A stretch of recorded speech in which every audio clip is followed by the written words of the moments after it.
Shalom, selamat pagi Jemaat Gereja Keluarga Tabernakel Induk yang diberkati Tuhan Yesus Kristus. Bagaimana kabar Anda hari ini? Kami selalu berdoa supaya kita di dalam perlindungan Tuhan selalu sehat dan senantiasa bersukacita. Mari saudara, pagi hari ini kita akan bersama-sama bersatu hati memuji membesarkan namanya. Terlebih kita akan mendengarkan firman Tuhan pada pagi hari ini. Biarlah setiap kita menyiapkan hati kita. Saya mengajak saudara untuk bersaat teduh sejenak.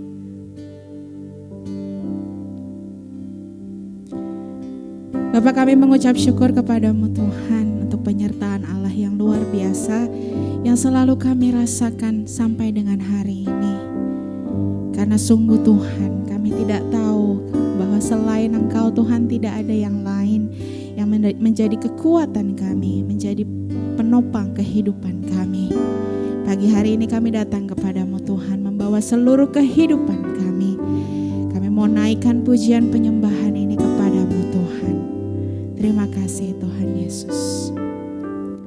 Kemanakah kami mencari kasih sejati? Kemanakah kami berseru saat badai datang menderu? Yang kami tahu hanya Kau yang mampu pulihkan segala sesuatu. Kami perlukan keajaiban-Mu. Kami butuhkan sentuhan tangan-Mu. Kami tak dapat jalan sendiri. Kami perlu Kau Tuhan. Kemanakah kami mencari Tuhan? Kemanakah kami mencari kasih sejati? Kemanakah kami berseru saat badai datang menderu? Yang kami tahu hanya Kau yang mampu pulihkan segala sesuatu. Kami perlukan keajaiban-Mu.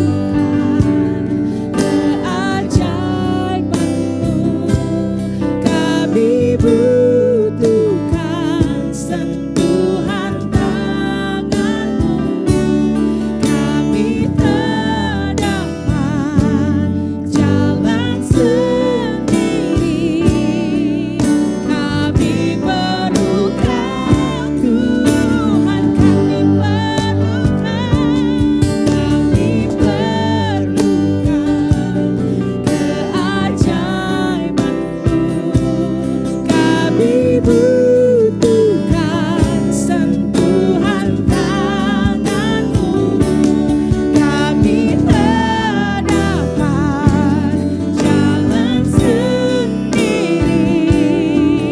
Kami perlu Kau Tuhan. Kami perlu Kau. Kami perlu Kau Tuhan.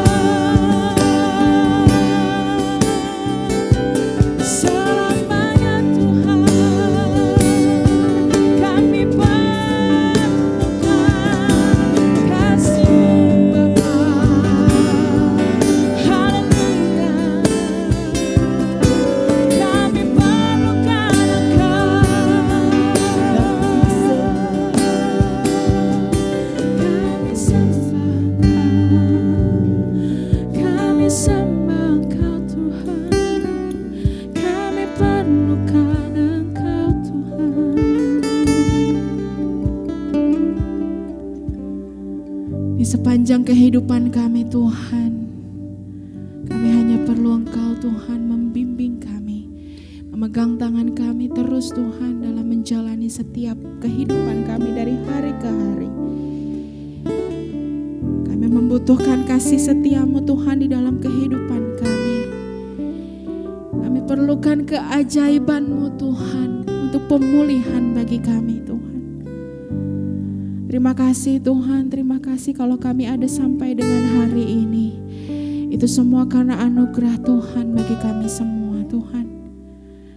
Mari Bapa, Engkau lihat jemaat-jemaat-Mu Tuhan. Dimanapun mereka berada Tuhan, kami semua menyerahkan kehidupan kami sepenuhnya ke dalam tangan-Mu. Sungguh kami tidak tahu apa yang akan terjadi di depan, tapi yang kami tahu Engkau selalu beserta dengan kami Tuhan. Terima kasih Tuhan, biarlah terus hati kami hanya berpengharapan kepada Engkau. Karena Engkau Allah yang setia, yang selalu menepati janji-janji-Mu di dalam kehidupan kami. Terima kasih Bapa. Kami menyerahkan ibadah kami dari awal pertengahan hingga akhirnya ke dalam tangan-Mu. Hanya di dalam nama Tuhan Yesus kami sudah berdoa dan mengucap syukur. Haleluya. Amin.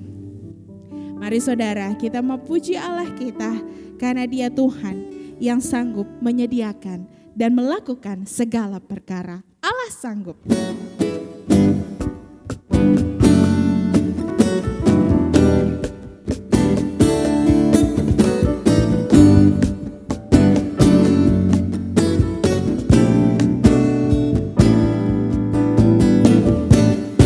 Apa yang tak pernah dilihat mata dan tak pernah didengar telinga,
selalu menepati janjinya.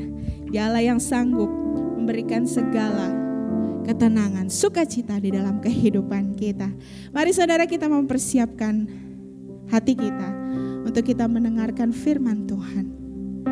Karena kita yakin di saat Allah berfirman, di situ kuasa Allah mengalir bagi kehidupan kita. Karena tidak ada yang mustahil bagi Allah kita. Ku yakin saat Kau berfirman,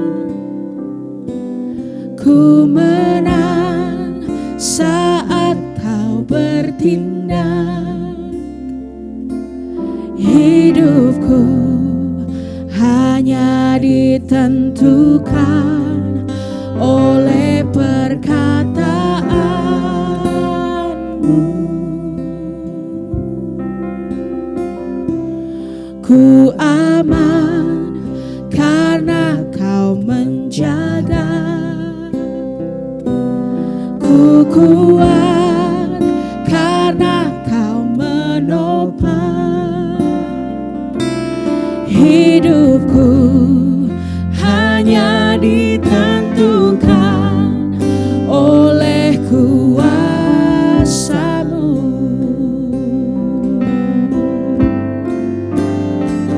Bagi Tuhan tak ada yang mustahil. Bagi Tuhan tak ada yang tak mungkin. Mujizatnya disediakan bagiku. Ku diangkat dan dipulihkannya. Ku yakin saat Kau berfirman, yakin saat Kau berfirman, ku menang saat Kau bertindak. Hidupku hanya ditentukan oleh perkataan-Mu.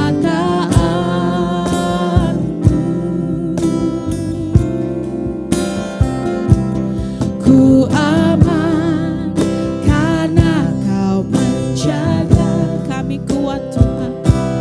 Ku kuat karena Kau menopang.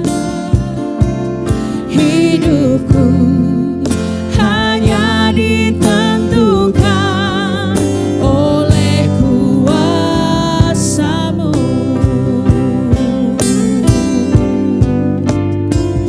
Bagi Tuhan tak ada yang mustahil. Bagi Tuhan tak ada yang tak mungkin.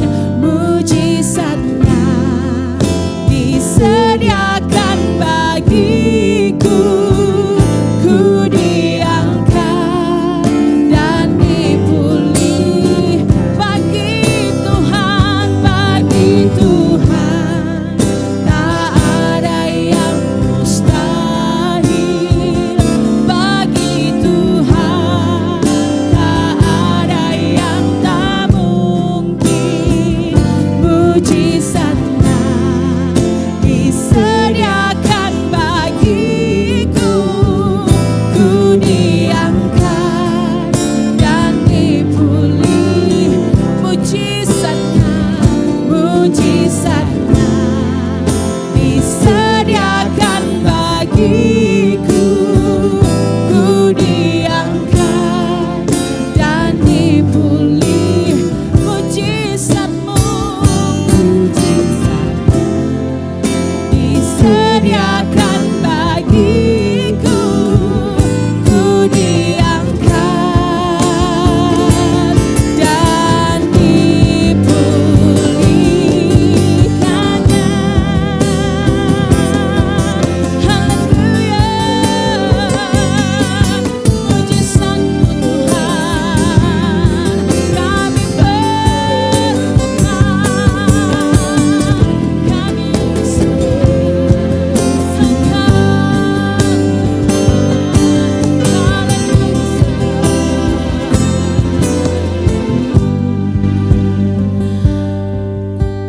tahu Tuhan bahwa di dalam Engkau tidak ada yang mustahil. Karena kehidupan kami hanya ditentukan oleh perkataan dan kehendak-Mu Tuhan. Untuk itu kami datang pada pagi hari ini membawa hati kami. Untuk terus Tuhan kami menerima didikan firman Tuhan bagi kami. Yang menjadi sumber kekuatan kami. Kami mau hidup Tuhan seturut dengan perkataan Engkau. Kami mau hidup seturut dengan kehendak-Mu Tuhan. Dan kami mau memberikan hidup kami hanya untuk melayani Engkau. Terima kasih Tuhan. Biarlah setiap pujian penyembahan yang sudah kami naikkan menjadi dupa yang harum bagi kemuliaan nama-Mu Tuhan. Sekarang tiba waktunya bagi kami untuk kami duduk diam, mendengarkan setiap firman Tuhan yang akan disampaikan pada pagi hari ini. Bapak, kami menyerahkan Bapak Pendeta Stephen ke dalam tangan-Mu Tuhan. Kau jamah mulut bibirnya Tuhan, Kau urapi mulut bibirnya Tuhan, agar setiap firman yang disampaikan boleh sesuai dengan isi hati-Mu Tuhan. Dan setiap firman yang disampaikan boleh menjadi kekuatan, menjadi jawaban bagi kami Tuhan. Bahkan kami mau setia menjalani setiap firman Tuhan itu di dalam kehidupan kami. Kami juga berdoa untuk Ibu Gembala yang akan membacakan setiap ayat-ayat firman Tuhan. Kau juga mau urapi mulut bibirnya Tuhan, agar setiap ayat yang dibaca dapat dibaca dengan baik dan benar. Terima kasih Tuhan. Biar Roh Allah saja yang turun menaungi setiap kami dimanapun kami berada, untuk kami bisa duduk diam mendengarkan firman Tuhan. Kami serahkan jam pemberitaan firman Tuhan ini ke dalam tangan-Mu. Hanya di dalam nama Tuhan Yesus Kristus kami siap mendengarkan firman Tuhan. Kami siap menerima berkat dari Engkau. Terima kasih Tuhan. Haleluya. Amin. Salam sejahtera di dalam kasih Tuhan kita Yesus Kristus. Selamat pagi, saya menyapa anak-anak Tuhan yang diberkati Tuhan. Pagi hari ini kita akan siap mendengarkan firman Tuhan. Dan tentunya firman Tuhan ini senantiasa memberikan kita kekuatan yang baru di dalam kita menghadapi berbagai macam pergumulan yang terjadi hari-hari ini. Saya percaya apapun kesulitan yang kita alami, ketika kita bergantung hanya kepada Tuhan, Tuhan akan menolong kita, Tuhan akan menguatkan kita, dan Dia akan memegang tangan kita untuk melewati setiap lembah kekelaman yang kita hadapi hari-hari ini. Tetapi saya percaya Bapak Ibu Saudara yang kekasih dalam Tuhan, gereja Tuhan itu sudah mengalami begitu banyak sekali ujian-ujian iman. Bahkan sejarah mencatat perjalanan panjang gereja sejak dari abad pertama sampai hari ini. Berbagai macam dinamika yang terjadi di dalam pertumbuhan gereja. Tetapi sampai hari ini kita masih boleh ada, gereja masih bisa bertumbuh dengan bagus. Karena saya percaya ada satu peranan penting yang senantiasa menyertai gereja Tuhan. Ada satu sosok pribadi yang terus bersama-sama dengan gereja Tuhan sehingga gereja masih ada sampai hari ini. Kalau berbicara tentang gereja, gereja itu berbicara tentang pribadi kita. Bukan gedung yang kita megahkan, bukan tempat ibadah yang kita sanjung-sanjung karena begitu bagus. Tetapi gereja itu bicara pribadi kita masing-masing. Firman Tuhan mengatakan tubuh kita ini adalah bait Allah. Dan Roh Allah diam di dalam kehidupan kita. Karena itu kita ini adalah gereja Tuhan yang sesungguhnya. Dan kalau kita bisa melewati semua hal sampai hari ini, saya percaya itu semua tidak lepas dari peranan yang namanya Roh Kudus yang senantiasa menyertai dan menjagai kehidupan kita. Karena itu betapa pentingnya kita memiliki Roh Kudus dalam kehidupan ini. Seperti apa yang dicatat di dalam Kisah Rasul pasal 1 ayat 4 dan 5. Mari kita bacakan Kisah Rasul pasal 1 ayat 4 dan ayat yang kelima. Kisah Para Rasul 1 ayat 4 dan 5. Pada suatu hari ketika ia makan bersama-sama dengan mereka, ia melarang mereka meninggalkan Yerusalem dan menyuruh mereka tinggal di situ menantikan janji Bapa yang demikian katanya. Telah kamu dengar daripadaku, sebab Yohanes membaptis dengan air, tetapi tidak lama lagi kamu akan dibaptis dengan Roh Kudus. Di sini dikatakan, pada suatu hari ketika ia makan bersama-sama dengan mereka, ia melarang mereka meninggalkan Yerusalem dan menyuruh mereka tinggal di situ, menantikan janji Bapa yang demikian katanya. Telah kamu dengar daripadaku, sebab Yohanes membaptis dengan air, tetapi tidak lama lagi kamu akan dibaptis dengan Roh Kudus. Kalau kita bicara tentang Roh Kudus ini adalah pribadi. Dia bukan bagian yang lain daripada keilahian Allah, tetapi dia adalah pribadinya Allah sendiri. Di dalam konsep pemahaman tentang Tritunggal atau Trinitas, Allah Bapa, Allah Putra, dan Allah Roh Kudus, mereka itu memiliki kesatuan yang sama di dalam keilahian Allah. Sebab itu Roh Kudus tidak bisa dipisahkan dari yang namanya Allah. Dia adalah Allah. Sebab itu dia berpribadi. Kalau bicara tentang pribadi, Roh Kudus ini menyertai kehidupan kita karena dia pribadi. Sebab itu firman Tuhan mengatakan Roh Kudus itu dijanjikan Allah buat orang-orang yang percaya kepada Tuhan. Mengapa Roh Kudus dijanjikan Allah buat orang-orang yang percaya kepada Tuhan? Ini penting harus kita ketahui bersama. Kenapa Roh Kudus itu dijanjikan buat kita? Ia berkata, Roh Kudus itu akan diberikan kepada kita semua. Karena itu dia melarang kita untuk meninggalkan Yerusalem. Ini berkaitan dengan sebuah perjalanan baru. Sebuah kisah yang baru di mana lahirnya gereja Tuhan. Kita tahu bersama Yesus lahir, mati, dan bangkit naik ke surga. Ketika Yesus bangkit dari kematian dan dia terangkat ke surga, dia berjanji bahwa dia akan memberikan Roh Kudus bagi setiap orang yang percaya kepada Tuhan. Kenapa? Karena ada sebuah sejarah tentang perjalanan baru bagi gereja Tuhan, di mana gereja lahir dari peristiwa kematian Yesus. Dan disitulah dimulainya perjalanan panjang yang namanya gereja. Tetapi yang menjadi masalahnya adalah Yesus terangkat ke surga. Siapa yang menyertai perjalanan gereja? Sebab itu Roh Kudus dijanjikan buat kita semua supaya kita berjalan bersama dengan Roh Kudus di tengah-tengah dunia ini. Gereja Tuhan, apa yang dimaksud dengan gereja Tuhan? Dalam bahasa asli menggunakan kata eklesia. Diambil dari dua kata, ek dan kaleo. Orang-orang yang dipanggil dari gelap dan dibawa kepada terang yang ajaib. Jadi gereja Tuhan adalah bicara tentang bagaimana manusia yang sudah ditebus dari kegelapan dosa dan masuk kepada keselamatan yang kekal yang Tuhan janjikan dalam kehidupan kita. Coba kita baca di dalam Ibrani 6 ayat yang ke-20. Ibrani 6 ayat 20.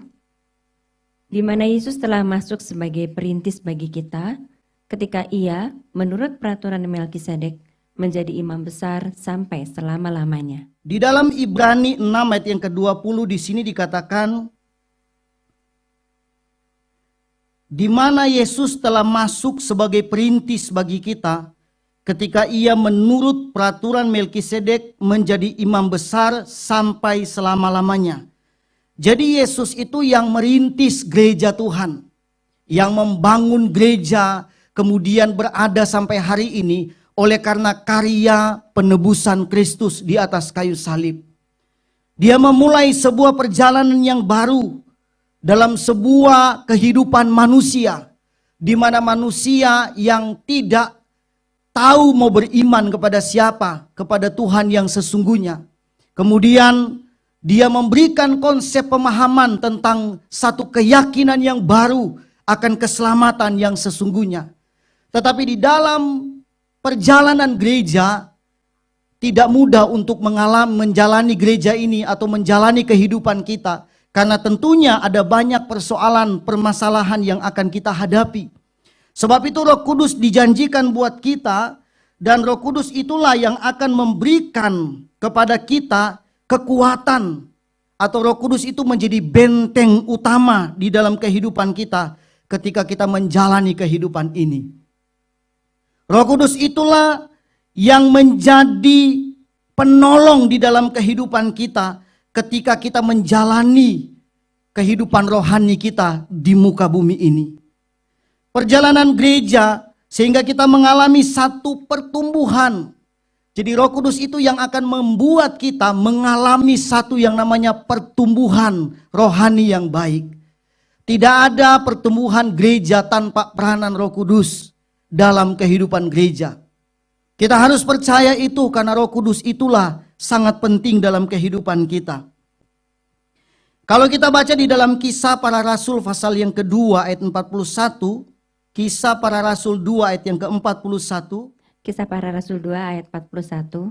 Orang-orang yang menerima perkataannya itu memberi diri dibaptis, dan pada hari itu jumlah mereka bertambah kira-kira 3.000 jiwa. Di sini dikatakan orang-orang yang menerima perkataannya itu memberi diri dibaptis, dan pada hari itu jumlah mereka bertambah kira-kira 3.000 jiwa. Ada yang mengatakan bahwa pada hari itu jumlahnya bertambah 3.000 jiwa. Hari itu, tapi ada yang mengatakan hari itu genap 3.000 jiwa. Ya, saya percaya apapun konsep pemikiran orang, hari itu 3.000 jiwa bertobat atau hari itu genap 3.000 jiwa bertobat. Tapi yang paling penting di sini adalah karena peranan Roh Kudus inilah, maka ketika rasul-rasul itu memulai pelayanan mereka, dibuktikan ada satu pertumbuhan yang begitu baik dalam perjalanan gereja. Di mana banyak orang menjadi percaya akan Yesus karena peranan Roh Kudus dalam kehidupan rasul-rasul pada saat itu ketika mereka sudah menerima pencurahan Roh Kudus. Karena itu penting. Jadi Roh Kudus itu peranannya adalah membuat kita bertumbuh dan berkembang di dalam kehidupan rohani kita.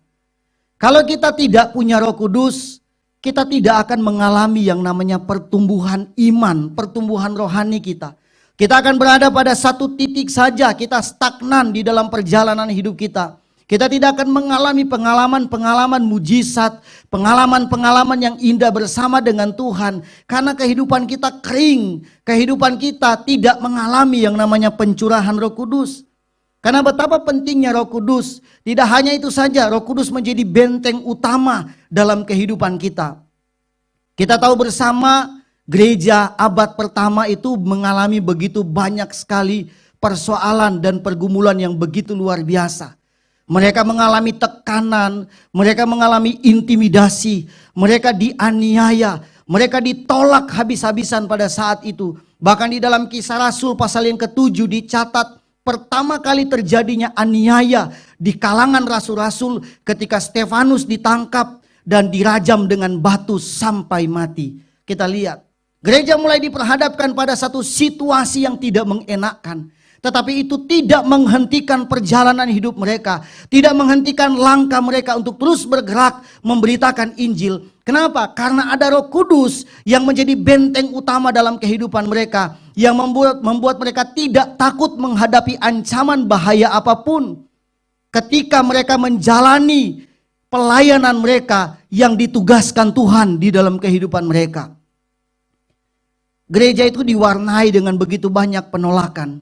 Jadi kalau hari-hari ini kita melihat banyak penolakan-penolakan di kalangan gereja, di mana saja, itu sesungguhnya bukan terjadi hanya baru-baru ini saja, tapi sudah sejak dari abad pertama ketika gereja muncul, gereja sudah mulai ditolak, tidak diterima, diintimidasi, ditekan, bahkan dianiaya begitu hebatnya. Tapi kita lihat gereja tidak berhenti begitu saja, terus berkembang dengan luar biasa. Kenapa? Karena ada peranan Roh Kudus yang menyertai perjalanan gereja dan terus bertumbuh dengan begitu luar biasa. Tapi coba kita bandingkan ketika gereja pada abad pertengahan. Pada abad pertengahan gereja sudah mulai diterima oleh pemerintahan, sudah mulai diakui oleh masyarakat pada umumnya. Bahkan gereja sudah bergabung dengan politik pemerintah pada abad pertengahan. Ketika gereja diakui, kekristenan diakui, dan kekristenan berbaur dengan politik pada zaman itu.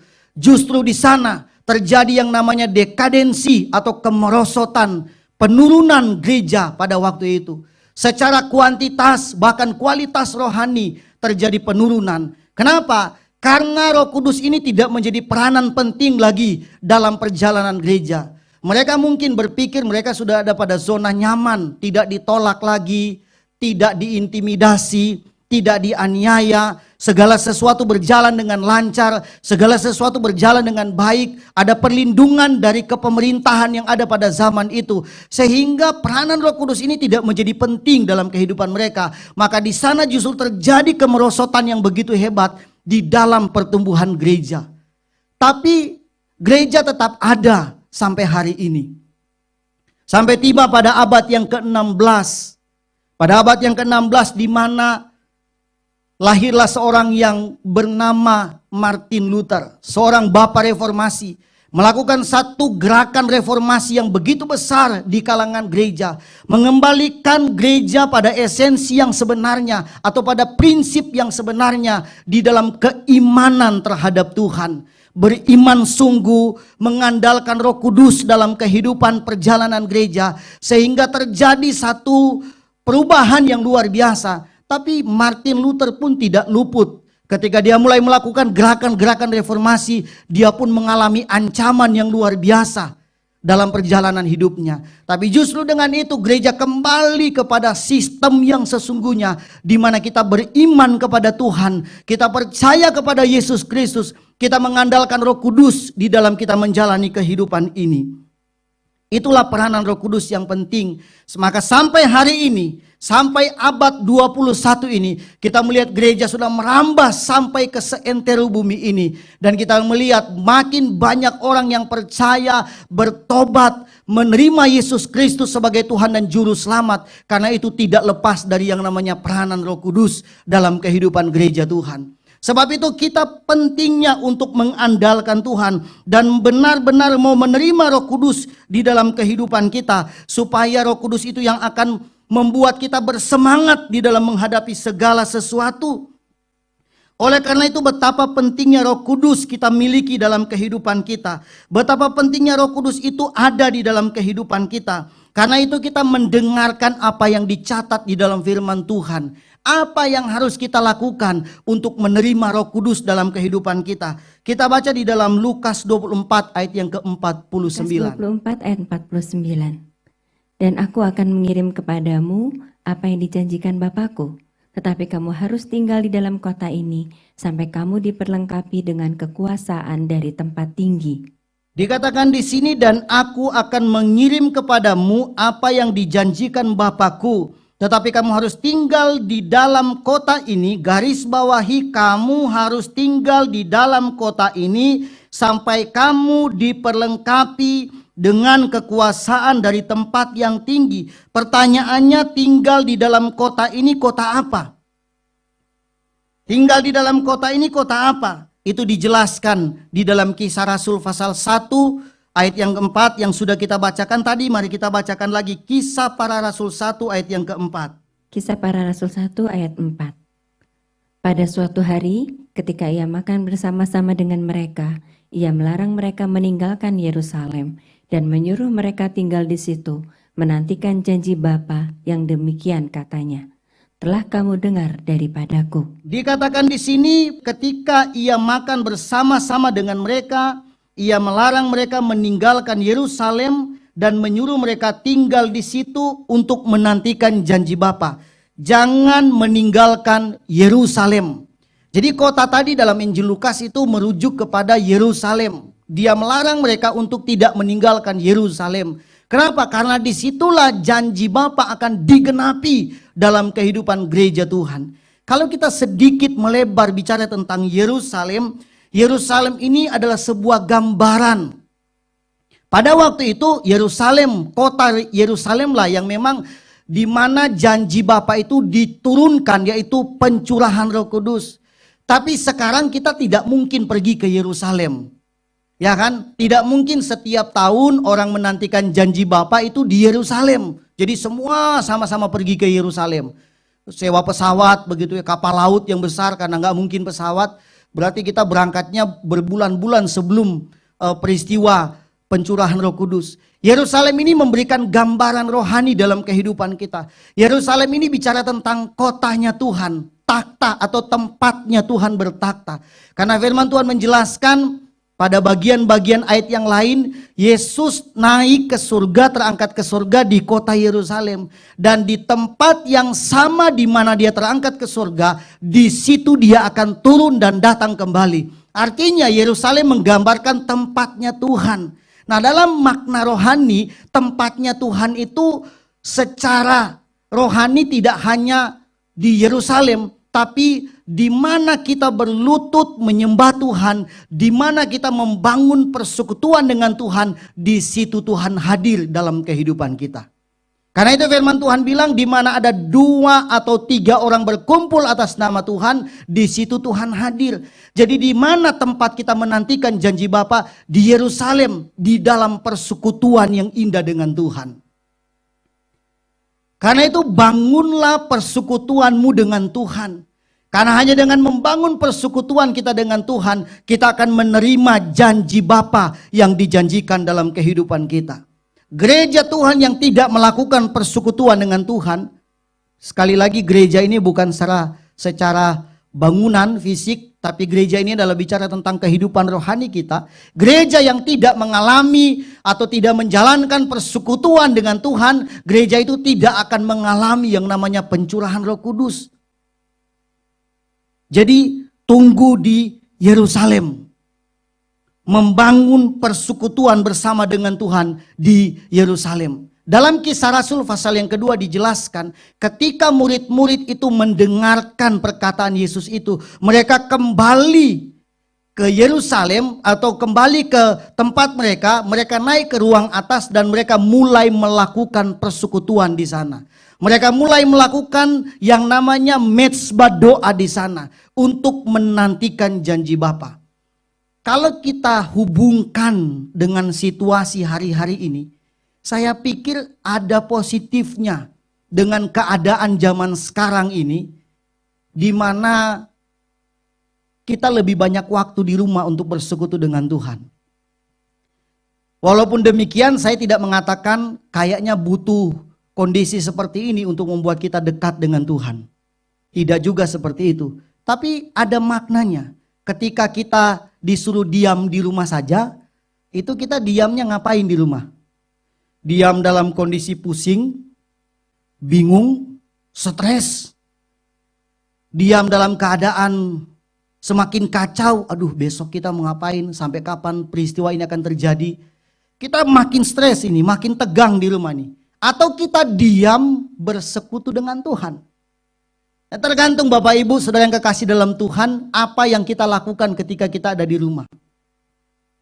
Kalau saya ya jujur, diam di rumah saja, tidak diam di rumah saja, atau peristiwa begini atau tidak begini, ya kalau di rumah ya ada waktu untuk berdoa dengan Tuhan, ada waktu untuk baca Alkitab, bahkan ada waktu untuk belajar firman Tuhan. Karena kalau nggak belajar firman Tuhan, tentunya saya nggak bisa menyampaikan firman Tuhan. Bagaimana cara menyampaikan firman Tuhan kalau tidak tahu firman Tuhan? Jadi belajar dan belajar. Tapi mari kita coba memaknai peristiwa ini. Diam artinya kita bersekutu dengan Tuhan di rumah kita masing-masing. Sebab itu dikatakan kita tinggal di Yerusalem dan menantikan janji Bapa di dalam persekutuan yang indah dengan Tuhan. Di dalam kita menantikan janji Bapa, ada 3 hal yang ingin saya bagikan buat kita semua pada kesempatan pagi hari ini. Yang pertama, di dalam kita menantikan janji Bapa, dibutuhkan yang namanya kerinduan. Catat baik-baik, di dalam menantikan janji Bapa, dibutuhkan yang namanya kerinduan. Kalau kita tidak rindu, kita tidak akan menantikan janji Bapa. Kalau kita ambil gambaran berpacaran karena kita rindu bertemu dengan pacar kita, kemudian kita datang ke rumahnya, dia masih lagi dandan karena kita rindu, suruh tunggu di teras. Diam di situ tunggu sampai dia keluar. Dandannya 1 hari. Kebayang nak coba ya, udah pakai lipstik, pakai semuanya, salah lagi, dihapus, pakai lagi begitu ya. Rambutnya disanggul, salah sanggulnya. Yang paling ribet perempuan cari baju yang cocok tuh yang mana. Nyarinya 1 hari, bayangkan. Suruh tunggu. Lalu kita pusing di depan, tapi karena kita cinta, kayaknya sabar ya nunggu ya. Kalau nunggu pacar itu kok sabar, nunggu Tuhan itu gak sabar. Kenapa? Karena kita rindu, kita ingin jalan dengan dia, pergi ke mall, makan bersama dan sebagainya. Seperti itu gambaran kita dengan Tuhan atau dengan Roh Kudus. Kalau kita mau menantikan janji Bapa dan mau menerima Roh Kudus, kita harus punya kerinduan di dalam Tuhan. Ada ayat-ayatnya tapi saya tidak membacakannya, saya hanya menyampaikan dalam Mazmur 42 ayat yang pertama. Tidak usah dibacakan, Mazmur 42 ayat yang ke-1, di situ menggambarkan tentang kerinduan jiwa. Daud menggambarkan tentang kerinduan. Jiwanya rindu akan air itu. Jadi kalau kita rindu akan Tuhan, maka tentunya kita menggebu-gebu menantikan janji Tuhan itu. Yang kedua, di dalam menantikan janji Bapa dibutuhkan yang namanya usaha. Kita harus ada usaha. Kalau kita mau pacaran, kita mau bertemu dengan pacar kita, harus ada usaha, ya kan? Paling tidak kita tinggalkan rumah kita, datang jemput dia di rumahnya. Ada usaha. Jadi kalau kita tidak ada usaha dalam kehidupan kita, kita hanya lempeng aja, kita hanya diam saja, kita tidak melakukan apa-apa dengan Tuhan, kita tidak akan menerima janji itu. Itu di dalam Kisah 1 ayat 12 sampai 14 ya, itu usaha yang dilakukan oleh murid-muridnya pada waktu itu ketika mereka naik di ruang atas dan mereka menantikan janji Bapa di sana. Ada usaha yang mereka lakukan. Yang ketiga atau yang terakhir di dalam menantikan janji Bapa, kita harus meninggalkan duniawi. Maksudnya apa? Dia katakan jangan tinggalkan Yerusalem. Kalau tidak meninggalkan Yerusalem berarti kita meninggalkan yang lain. Kalau Yerusalem gambaran persekutuan dengan Tuhan, kalau kita tidak meninggalkan persekutuan dengan Tuhan, berarti kita meninggalkan perkara yang lain, kesibukan yang lain, sesuatu yang kita anggap penting yang lain kita tinggalkan. Karena tidak ada hal yang lebih penting selain kita membangun persekutuan dengan Tuhan.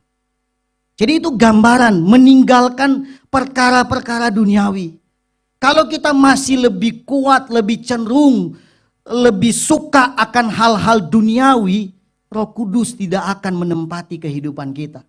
Kalau kita tidak punya kerinduan dengan Tuhan, Roh Kudus tidak akan menempati kehidupan kita. Karena itu pentingnya kita meninggalkan perkara-perkara yang lain yang bersifat duniawi, kita lebih memperkuat keinginan kita terhadap Tuhan. Itu dicatat dalam Yohanes 14 ayat 16 sampai 17.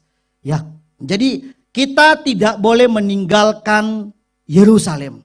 Kita harus tunggu di situ, membangun persekutuan dengan Tuhan. Dan saya percaya di tahun 2020 ini, meskipun dalam situasi seperti ini, Roh Kudus itu tidak bisa dibatasi oleh ruang dan waktu. Roh Kudus itu tidak harus karena kita sama-sama di gereja, kumpul bersama, di situlah Roh Kudus ada. Di rumah nggak mungkin ada. Itu tidak mungkin. Roh Kudus bisa hadir kapanpun, dimanapun, asal kita rindu, kita tunggu janji Bapa, maka Roh Kudus akan kita nikmati dalam kehidupan kita. Kiranya melalui firman Tuhan ini, kita akan mendapatkan berkat yang luar biasa dari Tuhan. Tuhan Yesus memberkati kita semua. Mari kita akan menyanyikan satu pujian ala Roh Kudus. Kita siapkan hati kita untuk menerima pencurahan Roh Kudus.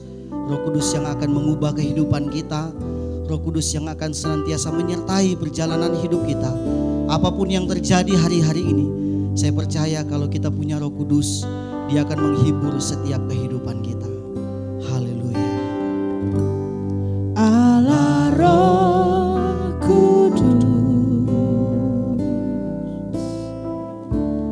penuhi kami. Ku rindu Kau selalu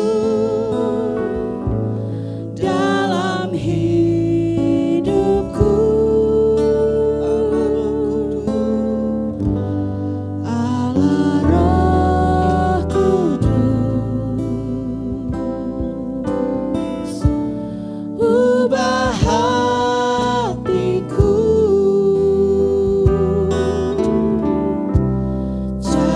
jadikanku jamahlah, ku rindu hadirat-Mu.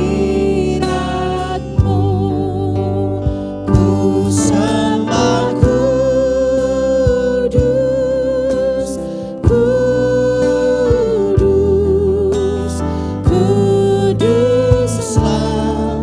Tuhan, dan ku sanjung Kau mulia, mulia bagi-Mu Tuhan. Sama-sama katakan Allah Roh Kudus. Allah Roh Haleluya. Penuhi setiap hidup kami Tuhan. penuhi kami. Penuhi hati dan pikiran kami. Ku rindu Kau selalu dalam hidupku. Allah Roh Kudus, Allah Roh Kudus, ubah hidup kami. ubah hatiku,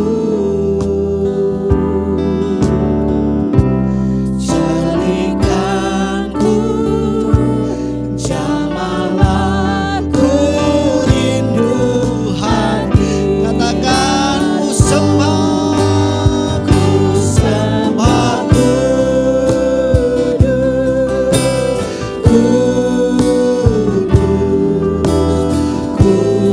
Kuduslah Tuhan, dan ku sanjung Kau mulia, mulia bagi-Mu. sama-sama katakan ku sembah. Ku sembah Kudus, Kudus, Kuduslah Tuhan, dan ku sanjung Kau mulia, mulia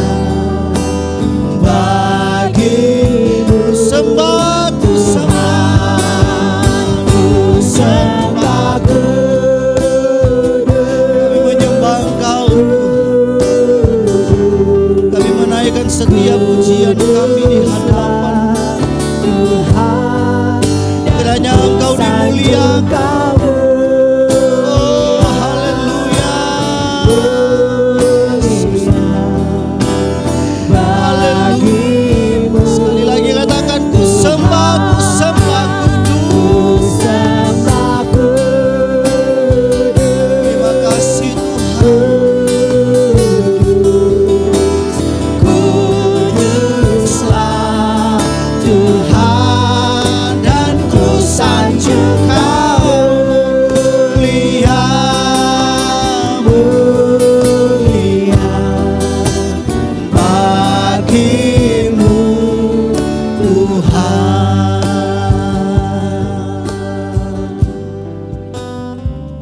Kami percaya bahwa peranan Roh Kudus-Mu sangat penting dalam kehidupan kami Tuhan. Oleh karena Roh Kudus kami kuat menghadapi segala tantangan yang terjadi hari-hari ini.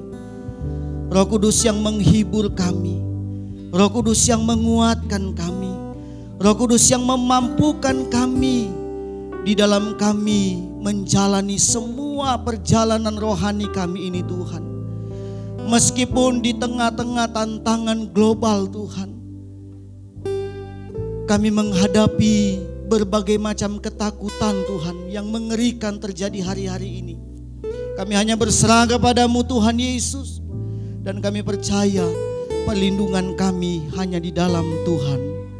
Terima kasih Bapa di surga buat firman-Mu yang sudah kami dengarkan.